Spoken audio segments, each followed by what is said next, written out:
ഇലുവയിൽ വിരലുകളാൽ ഇലകളിൽ മലരുകളിൽ ചായം തൂകുന്നു.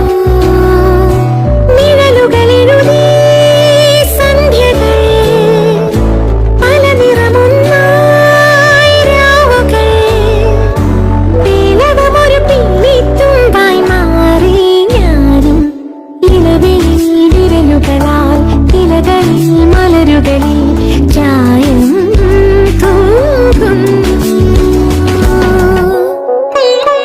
Hi dears, ഇത് മീഷോയിൽ നിന്നും വാങ്ങിയൊരു കുർത്ത സെറ്റാണ്. നല്ല സോഫ്റ്റ് കോട്ടൺ ആണ്, ഒരു വീനക്കാണ്, ഫുൾ സ്ലീവ്സ് ആണ്, ഒരു പർപ്പിൾ കളറിൽ ഫ്ലോറൽ പ്രിൻസ് ആണ്. ദുപ്പട്ട നല്ല ലെങ്ത്തും വിഡ്ത്തൊക്കെ ഉണ്ട്. 460 ആണ് റേറ്റ് വരുന്നത്. നമുക്ക് ഈ സമ്മറിൽ അടിച്ച് പൊളിച്ചിടാൻ പറ്റിയ ഒരു നല്ല ഔട്ട്ഫിറ്റാണ് കേട്ടോ. ഇലുവയിൽ വിരലുകളാൽ ഇലകളിൽ മലരുകളിൽ ചായം